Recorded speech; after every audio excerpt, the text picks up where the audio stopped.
Don't put all your eggs in one basket. You can put other things besides eggs.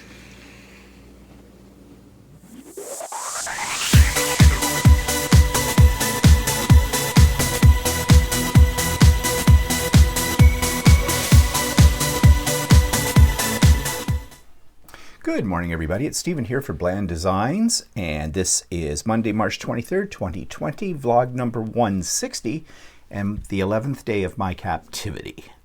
Just like a bunch of you, I am self-isolated. I don't have the virus or anything like that, but we're doing what our government and our health officials have suggested. Well, they're not really suggesting, they're telling us now what to do.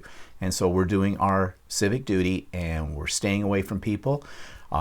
If we do have to go out, and we did go out to a store, yeah, get your necessities in life, right? Went to the liquor store to buy a couple of cases of wine, or hankering down, hankering down, whatever the expression is, for the duration of this. I mean, if you got to stay at home, you might as well drink.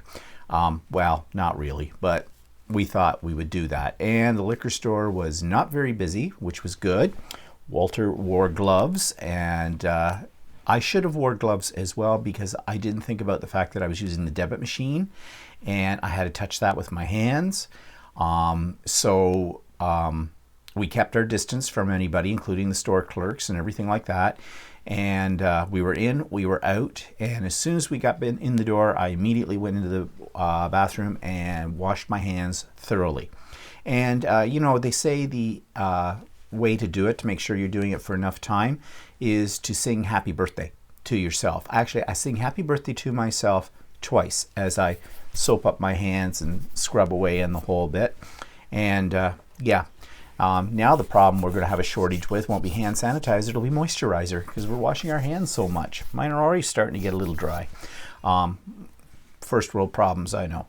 Okay, so I hope the rest of you have been safe, and yeah, so I guess everybody's saying, well, enjoy this time, you know, it's downtime. It's always downtime for me as a retired person, in a way, so not a heck of a lot has changed. But I do feel a little trapped. But you know something? I have a feeling that after about 3 weeks of this, 21 days, it'll become normal. Because I read somewhere that a habit forms and you get used to it in about 3 weeks. It takes about 3 weeks to start a new habit or something like that. So I figure after 21 days, I will be used to being isolated and not seeing human beings. Yeah.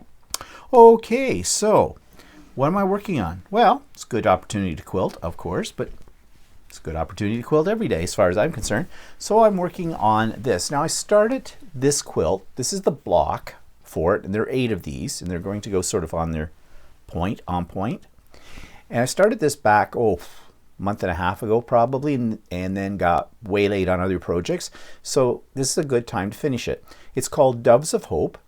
And each one of the blocks is in a different variation of purple and blues in it.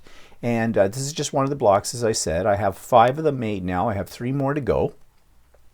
And then I can start putting the quilt together.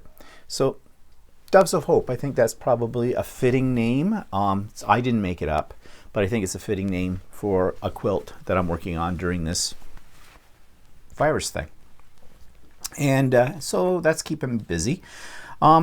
I've got mixed ideas about working on face masks. I did find some elastic. Walter had some in his stash upstairs, and I've got, you know, lots of fabric and everything, so I can make face masks, and I know they need it. But I'm reading contradictory things about face masks. Like, they're saying on the one hand that they have a shortage, and, you know, we need to make some for the healthcare workers, and yeah, I get that.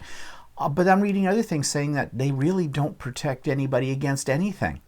All they might do is keep you, if you've got a cough, from, you know, spraying basically out there on other people. So I don't know what to think about this. I'm not even sure if I can make them. I've got several different patterns. There's umpteen of them on the internet. And there is a group here in my area, Durham Sews or something it's called like that, who basically are, you know, collecting them and making them. So I'll have to see, but I'm just not sure if these are of any help or not. I suppose it's better than nothing, I guess. But anyways, we'll see. What else? Okay, so you know that I am doing some impromptu lives during the week. You never know when one might pop up. So turn on the notifications bell for that if you're interested. I did one last week, actually working on that Doves of Hope block and just talking. And I've had a lot of views of that video to start with. And I had, you know, I think I had 13 or 14 people join in on the chat. There's always ones in the background that are what I call lurkers. I kind of wish they would just say hi if you're there. Like, I don't bite your head off or anything like that. Just say hi. Lets me know that, you know, you may not want to talk, and that is perfectly all right. But just say hi. So I know there's a few more people out there. Or maybe there isn't, and that'll make me feel depressed. No, whatever. But yeah, I'm planning to do some more this week. And I thought I'd give you a little preview of what those projects are going to be. And I realized that one of them I have forgot, so I'm just going to go grab it and I'll be right back. Okay, so I'm back. So one of the projects, I saw this online. I think it was a project that was sponsored by Janome. They're the people that make my sewing machine. And at first I kind of poo-pawed it and thought, yeah, this is kind of rinky-dink. But then I made one anyways, and I kind of fell in love with them because of the number of things you can do. And they're called tiny baskets. So I'm just going to show you here some experiments I did with them. And you do them in your embroidery hoop. This one says stuff. And they're just cute little things. Oops, almost dropped that in my coffee. Not good. Just cute little basket. They take no time at all to make. You don't even have to basically sew them. Now, all that the embroidery machine does is it stitches out the design, the pattern, and then you just cut it out and assemble it. And there's these little slots that you put into it, which are very easy to do with a seam ripper. And you just pull these little tabs up through it and you make this cute little basket. So I thought, actually, this is kind of fun. So I made this one, but then I experimented with others. I tried one that's done in felt. Felt's a little stiffer, but I wondered if you could do it in fabric. So I did do one in fabric. It is a little flimsier, but it still works. I've got some sewing threads in this one. And this one, I think I did two layers of fabric. This one, you notice in the inside it was white. That's my stabilizer, which is basically a tear-away stabilizer that you use when you do machine embroidery. But I just left it in. I could have torn it out, but I left it in because it just gives you know, stability to the basket. So I did a similar thing here, except what I did was I put 2 layers of fabric down, and I don't think I may have used stabilizer. No, I don't think I bothered with that. And it's a little flimsier, but it still holds together very nicely. What you could do, if you want to make it stiffer, is you could have a layer of stabilizer between your 2 layers of fabric. And there are products out there that you can use that will stiffen fabric. I'm just pulling up my little tab here on this one. Oops, hit my microphone, sorry for that sound. See, this little tab just weaves in here and it holds it all together. You could put a little glue on that if you're afraid it'll come apart. So I thought, can I make them any bigger? So I increased the size of the design and bingo, yes. So you can see the difference in size between these two. Now, I'm going to do another experiment and see if I can make it even bigger. The problem is when you're using an embroidery design, you can only go so big. But I have a little program that I can't say too much about it because really I got it and I didn't get it through the most legitimate means, where I think I can make this even bigger. So I am going to experiment on that. And I thought, well, what else can you do with it? Here's a bigger one. This one's made out of material. Now this was 1 layer of fabric and it's definitely a lot flimsier. And then I thought, you know, you take a piece of scrap material, fill it with a little bit of that stuffing you put in stuffed animals or things, or you could put in fabric scraps and you can make a pin cushion. So there's a lot of different things you can do with these little tiny baskets. They don't take any time at all to make, and they don't require any real sewing. Now, having said that, I'm thinking of seeing if I can make a design based on this that essentially you don't need an embroidery machine to use. I don't know. I may experiment with that. I'm not sure how successful I'm going to be. But I'm going to do one of these on an impromptu live, the Idiot Quilter, in my Idiot Quilter channel, and show people how it works. And here's one I just thought I'd dress it up for Easter. I put in some little chocolate bunnies and some Lindor chocolates. And wouldn't this be cute as, you know, if you're having people over for Easter dinner, what was wrong with what I just said?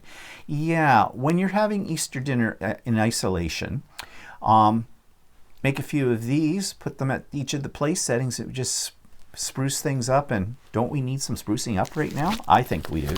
So that's one of the projects that I'm going to do as a live. And another one, I had a request for this because somebody saw it in the background when I was doing the live the other day. And it's basically a tool caddy. Very easy to make. Yes, this takes some sewing, but it's very easy. It's just basic stitches. And you can see I've got a whole lot of stuff in here. I have two of these actually. I have one, the original one that I made some time ago, and I use it every day when I'm sewing. It has my basic scissors and seam ripper, marking things, little rulers and stuff like that in it. And this one's now sitting next to my sewing machine because it's got my other types of scissors, like my pinking shears and that kind of thing, my hemostats, my screwdriver, and that just sits off to the side by my sewing machine. And although these are not tools I reach for all the time, they're there handy and I know where they are. And it's mounted on, if you can see the back here, it's mounted on one of those acrylic 5x7 picture frames. And I ordered some on Amazon. The first one that I ever did, I had gotten the frame from the dollar store. But seeing how I'm not going out to the dollar store anytime soon, I went on Amazon. I got a case of 12 of these suckers for like $13 Canadian, something like that. So although I don't intend to make 12 of these, I've got them for future reference. And I found my pattern for it, and it was very simple. And I'm trying to figure out a way that I could put the pattern online. Because you see, I don't really have a website or anything like that. Actually, I used to have a website years ago. And I'm not really sure if it still exists or not, because I haven't done anything with it for years and years and years. Like I'm talking over 10 years or more. So I don't know how I can do that, but maybe I can put the dimensions in the description into the show notes when I do the live, and it'll be there, or people just follow the video, I guess. But anyways, those are a couple of projects that I'm thinking of doing as an impromptu live for the Idiot Quilter.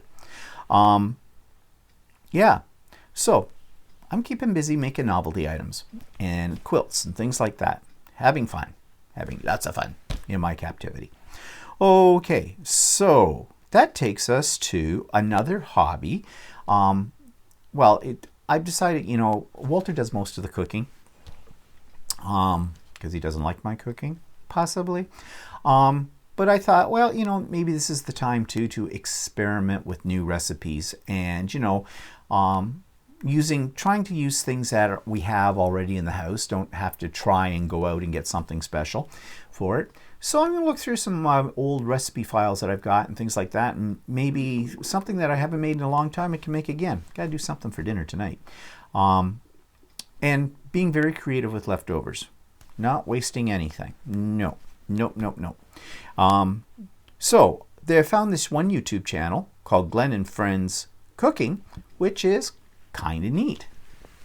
This week's YouTube channel is called Glen and Friends Cooking, and this is a unique kind of Canadian cooking show where Glen tries out different recipes from different sources. And lately, what turned me on to this website was that he was cooking from old cookbooks from in the 1930s, Depression cooking. And some of those recipes I remember from when I was a kid because of an old cookbook my mother had from the Presbyterian Church in 1957. So although it wasn't Depression, it was still old-time cooking. And a lot of things that we don't even think about today eating were very common back then. So if you're looking for something a little unique when it comes to cooking videos that are very approachable and very doable, check out Glen and Friends Cooking. So the link for that YouTube channel is in the show notes below. There is also a link to Stephen and Walter Live. Now this week we did an art attack. If you saw the teaser for that, I was going to try some new technology that I picked up. We usually do our videos using our iPhone and iPads. And in fact, what you're seeing right now, I'm doing all from my iPad. I find it works better than what I've got on my PCs. So what I've been looking for is a program where I can easily switch between two iOS devices, like between my phone and the iPad. A switcher. Now there are programs out there. Some are very elaborate, very expensive. Some are subscription. A lot of them are subscription. And I am not going to pay a certain amount of money every month for these kind of things, because per month they don't sound all that bad, but you start adding it up, and one of them, Switcher Studio, I think would cost well over $1,000 a year or so for something like that, and I'm cheap. So I found one, and it took me some time to get it to work, but it did work. The only problem with it is it records, it goes directly to live for one thing. It doesn't let me just do a recording. I thought it might, but it doesn't. It goes straight to live, and it's in 480p. My videos are all in 1080p, and 480p is just too grainy, for one thing, for everybody's computer technology today. I had it all set up for the art attack. I was going to use it, and you'll see a sample of what I'm talking about if you look at the teaser for the art attack yesterday, the little blurb that I usually put out in the morning before the afternoon production. And it looks not bad, but as I said, it's a bit grainy. The only problem is too, it's very cumbersome to use, at least in the setup I was using. So I decided at the last minute, nope, I wasn't going to fool around with that during an art attack. So I just went back to our usual method. But I'm still on the hunt for the ultimate. Maybe someday I'll be able to afford to set up a recording studio with better equipment. Because right now it's piecemeal what I do. And I've got basically two areas, well, three if you count the kitchen, where I make my videos. I do one here in the craft room, my vlog usually, or if I'm doing some piece of art, then that's in here. And that's all done actually not on an iPad. The vlog is, but any of the arts and crafts types of things that I do, they're all done with my web camera and my PC with that. Because I have, Walter bought me a few years ago a very elaborate tripod, which is great because it hangs right out over top of my work surface, and it's great for that. Then when I do the idiot quilter ones, I do them in my sewing room, and I've got two webcams in there, and I'm using a different program on my PC that allows me to switch very nicely between the two webcams. Now, I could have used that setup to do what we were doing with the art attack yesterday. The problem is I couldn't get the program to work on the laptop I use in my craft room for this kind of stuff. The CPU, it isn't strong enough. It's an older computer that I have, and it makes it jerky. Yeah, all these problems with technology. And basically I could solve all these problems if I spent like $6,000 and bought a Mac. And no, I'm not doing that right now. My stocks are taking a real hit. Everybody's are. So no, not making any major investments for quite some time. So anyways, now I just gave you the whole history of how I do videos. Okay. So anyways, Art Attack is listed down below. We made giant tags, mixed media.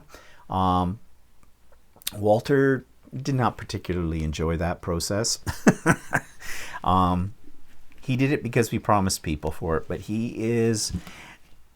Walter's very creative, but there's certain things he does not like doing, and he really doesn't like doing mixed media.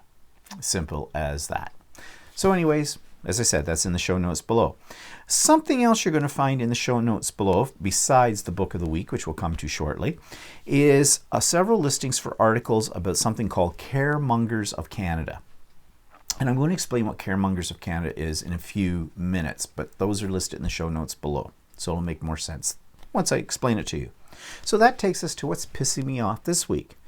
You know, and I'm not pissed off with this. In fact, I'm thinking now I may change my what's pissing me off, because these are doom and gloomy times, and maybe things that I am grateful for. I don't want to start sounding like some of those ones on YouTube. It just, everything's a blessing. No, I don't want to get to that, because that's not my personality, okay? But I don't know about you, but I know with me, every day I watch the news and it's not good. You know, it's going just down the tubes rapidly. And I am sure it is causing everybody a lot of stress. It's causing me stress. I'm trying to keep it together, not to look too far beyond tomorrow. And not to get my hopes up that, you know, okay, 14 days in isolation and the world will clear up, the sun will shine, bluebirds will be singing, and everybody's going to be happy. I really don't believe that's going to happen. Not for some time. In fact, just to make life look even more gloomy, yesterday we went out for a walk, practicing good social distancing and the whole bit, so don't worry. And we try to do this every day. It's about a 2-kilometer walk or so. Around our neighborhood, and I saw robins. Now, it was very brisk yesterday. If you got into the wind, it was darn right cold.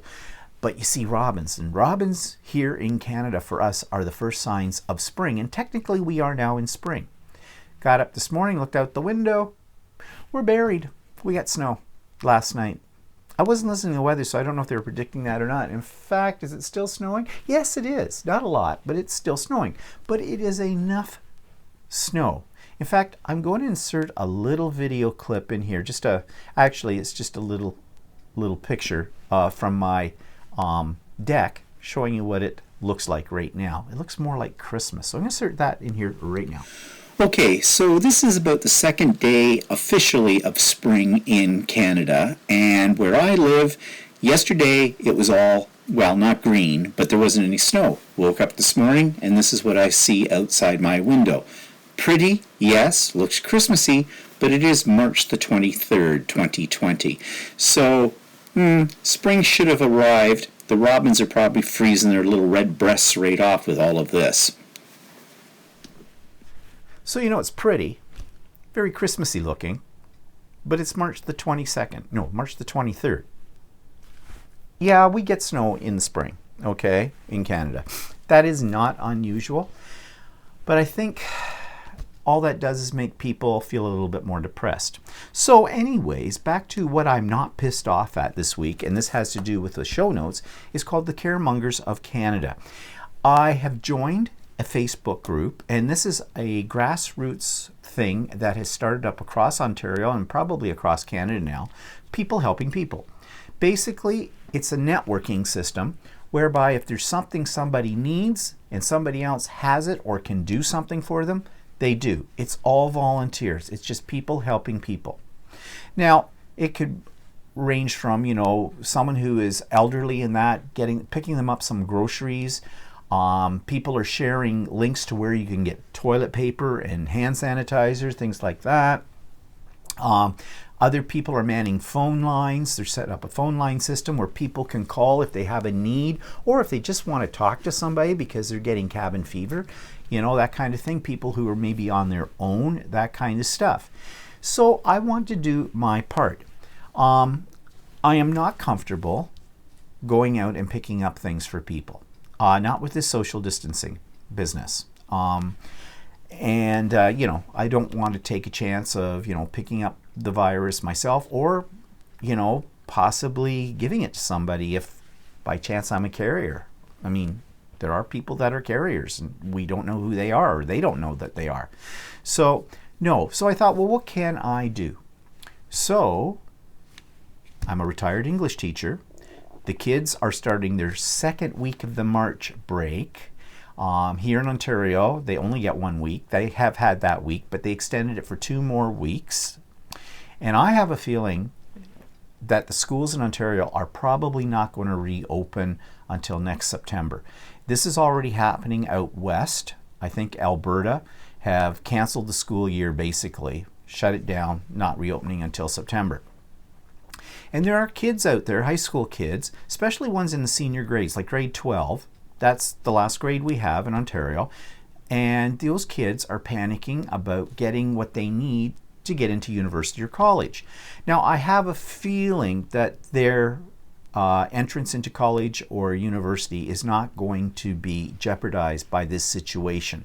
However, they probably have work they have to do at home. Now, our government has set up something called the Learn at Home program, which I'm pretty sure is going to be a joke. It's basically what we call e-learning. And if you follow the Canadian Teachers or the Ontario High School Teachers Federation, OSSTF, and one of the things they've been fighting is this mandatory 2 courses in e-learning. And you may think that's a really good idea for kids to get on to e-learning because, everything in our society is based around computer technology. And yes, in university and colleges, there are courses that students can take that they do all virtually. Yeah, it's good for kids to experience that. However, I used to be an e-learning teacher. I did that for 3 years in my career, way back when it first got started. And yeah, there's a lot of problems with that. One of the problems is the fact that although you do give individual attention to the kids, at least I did, that's how the system worked when I was doing it, it's not the same. Also, kids have to have self-discipline to sit down at the computer and actually do schoolwork.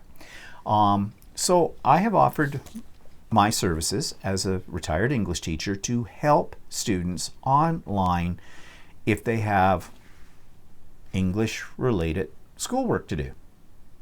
And I would set that up by email, possibly Skype, things like that, and it'll be a personalized individual basis to help them out. I don't know if I'll get any takers. I've had some positive comments about it on this particular Caremonger site. But if I was a kid and I was out of school for this length of time, I'd be going, yay, I'm not thinking of doing schoolwork.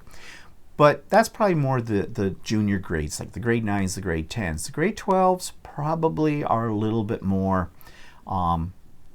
mature to handle this and want to handle it because they don't want to repeat grade 12. Basically, they want to move on with their education, their careers.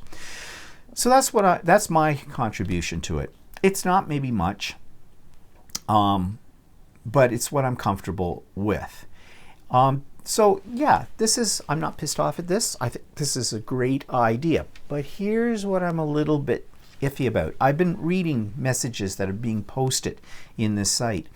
And it seems to me there's a great potential here for some individuals to take advantage of other individuals on here. Like I saw somebody saying they were running low on diapers, couldn't get out. Well, somebody jumped to it and said, look, I can go out and get them. Tell me what you need. I'll get them for you. I heard another one. It sounded like it was a young person who's saying basically he didn't have any food and he couldn't get out. Didn't really explain why he couldn't get out. Okay, grocery stores are open. I don't know. These may be pretty much legit, but I see a great potential here for some people to take advantage of the goodness of other people's hearts. And I would like to think that people won't do that, but we all know what kind of world we live in. And there are always those individuals out there who will take advantage of other individuals or advantage of the situation. So I'm being cautious as to what I can contribute to this. I will continue to monitor this particular Facebook group for my area. And if I see a need that I can fill, then I will fill it. Simple as that. But I'm going to be cautious about it. Okay, so if you want to read more about what this caremongering thing is, there's 3 really excellent articles. I've listed them. One's from the Global News, which is one of our major networks here in Canada, the BBC News, and a local Durham Region News. That's my region that I live in too. So that will tell you more if you're interested. And I'm not sure if these kind of things are starting in other places in the world. I would assume they probably are. And I would hope they are. But if you want to find out more, just go to those articles. I've linked them, and you can find out more. Okay, so that takes us to my attempt at humor with home decor. This week, for our home decor session, let's talk about our continuing discussion of dust collectors. Yes, dust collectors. Where's the dustiest place in your house? Possibly on top of a cabinet, just as I'm showing here. And you can see I have used this as a extra storage space for little bits of craft items and little quirky little things. And they sit up here. They add to your room decor. That is, if people like to look up at your ceiling on top of your cupboards. And of course, they do collect dust. And how to dust these? Well, you don't, because they're too high up. No one has to know. So, if you're looking for storage ideas and for display ideas, look no further than on the top of your cupboards. And that brings us around to product reviews. What have I got that's new? Absolutely nothing. Why? Because we can't get out and buy anything. Now, it's not completely true. I've been ordering a few things online. I ordered a whole bunch more sewing thread from Mom Phil, the place I told you about before, and I'll show you when that comes in. It's supposed to come in sometime this week. We'll see. And the other thing I ordered online is to make sure we maintain social distancing. We went online and ordered our groceries. And it worked out really nice. Now, it was a little bit more expensive than what we usually pay. We usually shop at something called a no frills, which is basically what it says. It's cheaper food, that kind of thing. This online was done with, they used a program called Instacart, which apparently is, I'm a little late to the game. This is something a lot of people know about. And I ordered from a little bit more expensive grocery store here in Canada called the Real Canadian Superstore. But I ordered a whole bunch of stuff online, and what I really liked about the way it worked was you got really the personal touch. I had a personal shopper who, I forget what her name was now, might have been Barb. Let's say it was Barb, just for the lack of, no, Bonnie. It was Bonnie? Yeah, I think it was Bonnie. Anyways, Bonnie kept sending me text messages after I put in the order, telling me that she was working on this, she was getting the order together.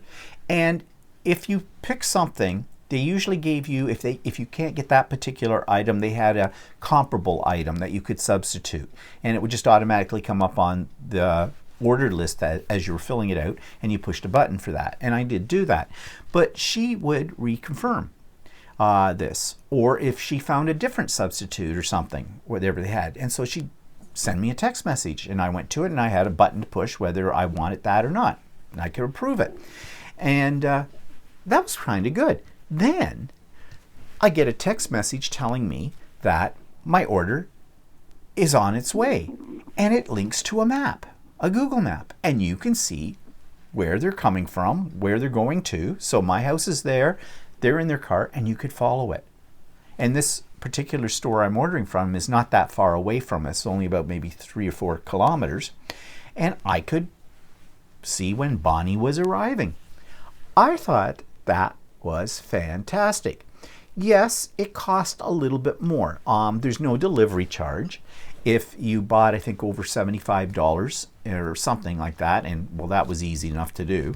And it even builds in a tip for the driver, which I have no problem with. It was a reasonable amount, And yeah, she deserved it because she was good, very good. And I got to meet her from a distance because I had a question and she was very ready to answer it for me. So will I do that again? Oh yeah. Yeah. I mean, that makes life a lot easier when you don't have to go out. And then we also ordered from Costco.ca, the Canadian site for Costco. Their service, not so impressed with, not in comparison to this Instacart. Costco seems to have limited things online, and the things that I wanted were things that were more personal hygiene kind of stuff. Okay, stocking up like on toothpaste and mouthwash, that kind of stuff. And in the apocalypse, do you think anybody cares what your breath smells like? Well, whatever. So I'm not sure when I'm getting that order. In fact, they split my order into 2 orders because one thing I ordered, okay, deodorant. All right. Now we always buy deodorant at Costco, and it usually comes the brand that we like. They have it, and you usually get like 5 containers of this stuff for a pretty good price in comparison to if you just buy it off the shelf, like in Walmart or a grocery store or something like that. For some reason, it said it would be 2-day delivery when we put the order for the Costco in. So I'm assuming when I work that out that we should be getting it today. I haven't had a notification from Costco about that yet. But the deodorant, for some reason, wasn't available. It wasn't going to be shipped to us until Wednesday of this week. And then yesterday I got an email from them telling me that date had been changed to Thursday. I'm glad I'm not desperate for deodorant. Okay? I don't stink much. Little joke. Yeah. And we have, still enough of it laying around. So anyways, so we'll see how that works out. I have ordered stuff online from Costco before, but usually it's been fairly large ticket items and like one, not a whole bunch of different things, smaller items. So we'll see how that works. But I can tell you, the Instacart thing through the Real Canadian Superstore, and there's other grocery stores around North America anyways, and this may be, I don't know if it's a worldwide thing or what, that use the same technology. And as far as I'm concerned, works like a charm. So why not? I think I'm coming to the conclusion that maybe in this new environment we're living in today, that if I can get the stuff delivered and it doesn't cost much more, it's the way to go, really, with it. Might carry over to when after this is all over with. Then I'll just be in self-isolation for the rest of my life. Okay, so that takes us to the book review. Now, this is for the crafters. This is something that's old. I've done them. They were a lot of fun. If you like doing jigsaw puzzles, you'll love doing this kind of thing. And it's called a Mosaic, designing photo mosaics and more. Fast and fabulous pages using a simple grid system. Now, this company, when I got this book, has had templates for doing all this, for cutting your pictures and that, but you can do it without a template. Essentially, you cut up your pictures into 1-inch or 1/2-inch squares and glue them back down with a little white space between them. It's a bit tedious, but if you're the kind of person that likes doing things that are very detailed, you'll probably love this. And you get a really cool effect. And this book shows you how to do all kinds of different things with it. Now, I had a lot of fun doing these kind of pages way back when. And you can't get the templates or that anymore. I think this company went out of business. Okay, it was a one-off. But I designed my own, and I actually taught a class using my own system for doing this. Now, the thing is, it's something that's fairly involved. You need to be actually physically there. So as much as I would possibly like to show how to do this online, I don't know if I can. But now as I say that, I'm thinking, maybe. Excuse me. But this is really great, and great ideas for layout. And you see you've got all pages like this. And in fact, there's ideas in here if you didn't want to cut up your pictures or things like that to make these mosaics, you could use some of the layout ideas for your own pictures in your scrapbook. Now, is this book still available? It is. And what did I pay for it? I don't know. because I cannot find a price on this. However, you can get it on Amazon.ca. It's not too badly priced because it's a good quality book. $26.99 Canadian. That is not Prime, so there would be shipping, and I'm not sure what the shipping would cost. But I've put a link for that in the show notes. So, you know, if you're interested, you can get it. Okay. What are we talking about next? I'm looking at my next. Oh, we're going to talk about this. This is the grimoire. It's not done. But in this segment, I'm going to show you how I made this cover. And if you look at it very closely, it's an embossed cover. Here, the back might be easier to see. In faux leather. So, I'm very proud of this. This turned out really nice. So now, I'm going to show you how I did that. So this is the cover of my grimoire. And as you can see, it's got a faux leather type cover to it. And I'm going to show you how I made this. But I'll just let you see a little closer detail. This is actually Cricut faux leather, which is a vinyl product. And it's really meant to be put into the Cricut maker and cut. But what I decided to do was to sew on it.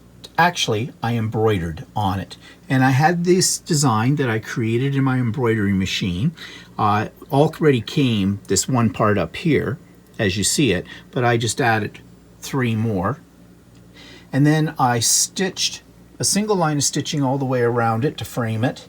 And then I used a zigzag stitch to keep all my layers together, because there are layers here. Now, I have 3 layers of batting under this, plus I have some tearaway stabilizer as well. And that's the sandwich that I built that I placed in my hoop and put under my embroidery machine. So I'm just going to show you what that hoop looks like. Right now I have my stabilizer, tearaway stabilizer, and I've hooped it along with 2 layers of batting, and this is just quilt batting, probably about an 80-20 blend of polyester and cotton. And I just quilted that, or just layered that in the hoop. And then what I'm going to do is I'm going to put a 3rd layer just on top. This is called floating. So I'm just putting it there. And then I have my vinyl right here, which I need to roll the other way so it doesn't keep rolling up. That's one thing that annoys me about Cricut vinyl products. They all come on a roll and they all do this. And you have to kind of flatten them out. So I'm going to lay that on top, and then I'm going to start my stitching process. Now I'll just take you over here and show you what the design looks like on my sewing machine. So that's what I have there, and that's what's going to stitch out. Now you can see the time it says it's going to take about 29 minutes, but I have it set at the highest speed, and I'm going to drop that down to about 600. Gives me a little bit more control if there's a problem. And I've got it all set up. I'm just using straight black thread in this, and I have a white thread in my bobbin because no one's going to see that. And I'm going to get started with it. So I'll come back after I get the hoop installed onto the sewing machine and show you what this looks like. So now the machine is embroidering my design into it, and you notice because I've used 3 layers of batting underneath, I'm getting a very puffy look, which is fine because that's exactly what I want. I want to make this look 3-dimensional. I want to make it look like an old book, and if you think about it, old leather-bound books often had sort of a puffy type of texture to them, and that's what I'm going for on here. So I will come back once this is getting closer to the end of this process to show you what it looks like then.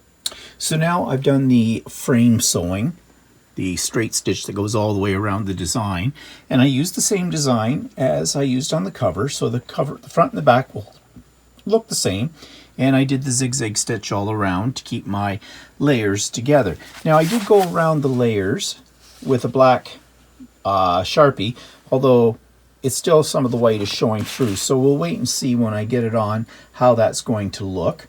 But for now, that's the back piece. And now I'm working on the spine, and I've actually already embroidered it, but I haven't done my little stitching around it yet, so I'm going to do that now. So I have all of my quilted panels on the album. And you can see that I've added this very rustic burlap strap. Now what that was a piece of burlap fabric that I just cut into 2 strips, joined together, and then I did a zigzag stitch along the edges so it would only fray so far, and also down into the center of the strip itself just to reinforce it. And I've glued that underneath the panels on the back and on the spine of the book. So here's what the side panel looks like, or the spine, and here's the back, which looks very much like the front because it's the same design. But as you can see, there's no strap, no burlap coming out from either one of those or around it to cover up the design. I buried it underneath and reinforced it. And I just glued this all down with a glue gun. I put plenty of glue on all the panels and on the ribbon itself to keep it secure. And that's what's holding it down. Okay, so the next segment's going to be how I'm going to decorate some of the pages. And there may be several segments over the weeks with that because I'm not sure what I'm going to do with it yet. And I think I will probably do it 1 or 2 pages at a time to show you and try to use different techniques on various pages. That's my idea. We'll see how that turns out. I've got the hiccups. Okay, so update on my mother. She's doing fine. She was complaining that she wasn't feeling well. And I went, well, okay, Mom, here I do my Dr. Bland diagnostic, which is, okay, Mom, so does your head hurt? No. Pain in your stomach? No. Sore throat? No. Cough?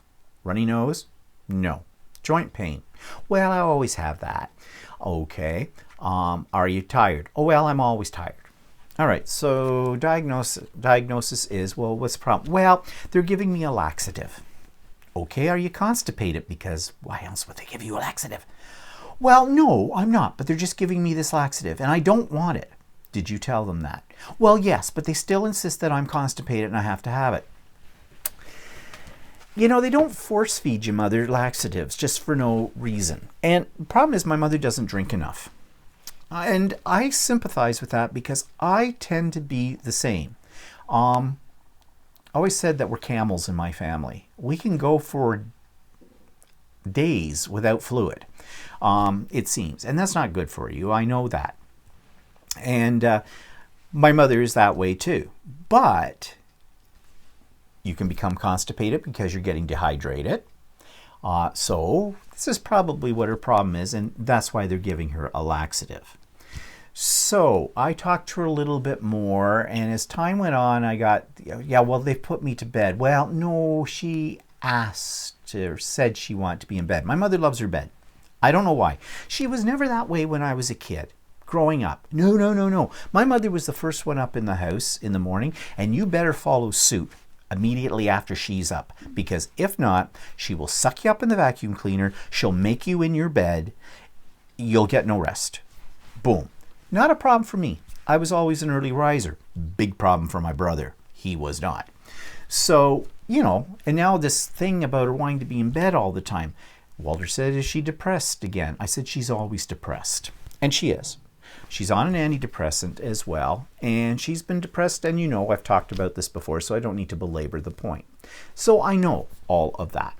So the one thing, though, that usually starts making the truth come out a little bit more is when I say, well, I'm going to contact the staff and ask them exactly why they're giving you the laxative, Mom, and everything like that. Oh, well, yeah, the story starts to change a little bit. But I still called over and I says, talking to my mother, she said this, blah, blah, blah. And they went, yeah, she is constipated. She's getting a laxative, 1 a day. She's had it just for the last couple of days. And I said, she says she's in bed all the time. I said, no, we're taking her down for meals, but she does request to be put into bed up there. And she says, you know, essentially, they don't fight with them. If that's their desire, then, you know, they encourage them to participate, do things. But right now, especially, I suppose it's easier to look, you know, to take care of them with this whole COVID thing because they're completely shut down, which is a good thing.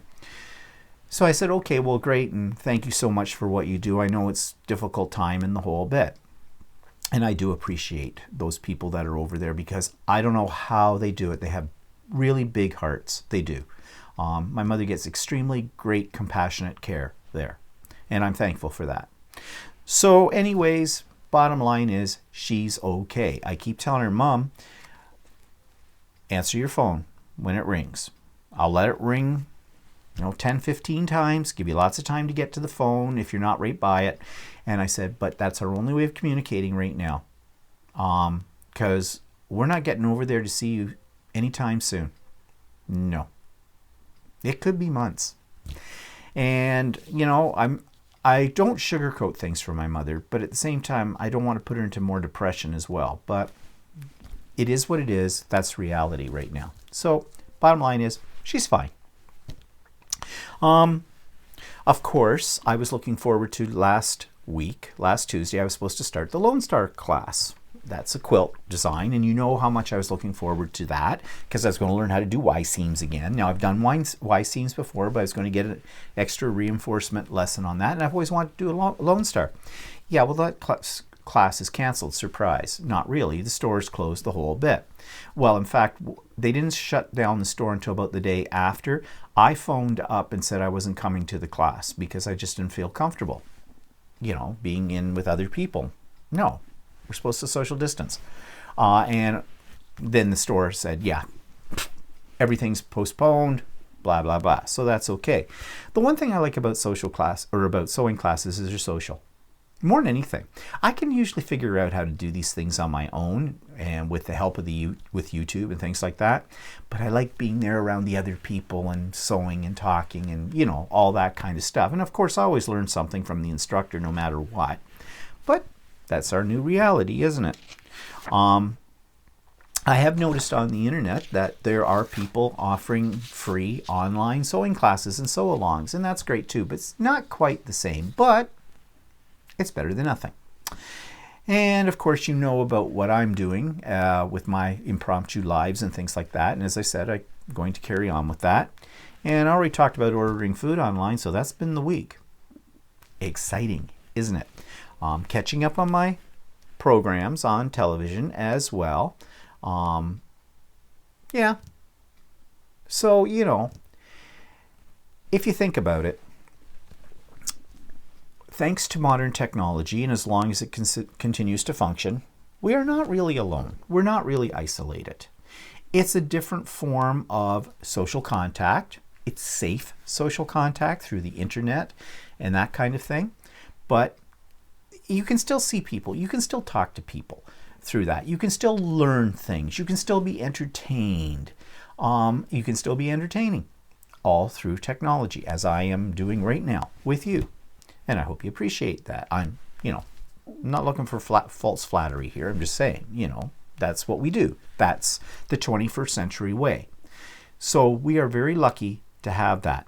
Now, one final note I would like to talk about, which has to be with being safe. Yesterday on Stephen and Walter Live, there was one individual who was all excited about. She was going out to do some crafting with a friend of hers at a local store. I just about dropped dead on the floor when I heard that. I went, you got to be kidding. Social distancing. They had walkie-talkies. Okay, no. And I said this to her. Love her a lot. She's a regular. But I'm really concerned about her going out and doing this. She's putting herself in harm's way. And then I hear reports of other people gathering on beaches in Canada, like out in Vancouver, in Nova Scotia, things like that. In Quebec, they're getting together in parks and things and going, people, what part of social distancing don't you understand? We're bombarded with that every day, we are told.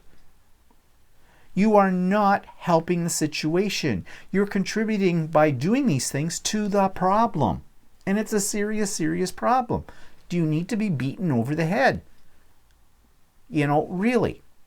So now I know in some provinces they are putting in place, if you're not social distancing and they catch you, the cops will fine you. Good. I say good. Are there that many stupid people out there? Yeah, apparently there are. Okay. Have we learned nothing from China, from what's going on in Italy right now and France? Really, people.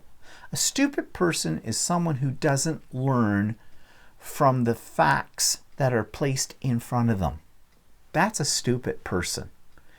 I could say ignorant, which actually technically means lack of knowledge, but these people are exposed to all of this knowledge, okay? So they're just stupid. Simple as that.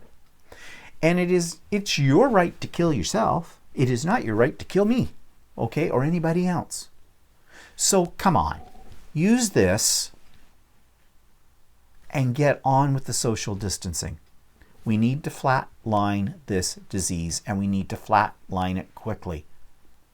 Because if we don't, our healthcare systems are going to be so overloaded, and they're already overloaded. They were overloaded before, at least in this country, before this whole thing with the virus started. So let's not break it. We need it. We need it. So, be safe. I mean it. Okay, so see you maybe for an impromptu live sometime this week. Stephen and Walter Live will be on Sunday, and next week's vlog as well. So there's lots to do. Lots to do. Have a good one. Bye-bye.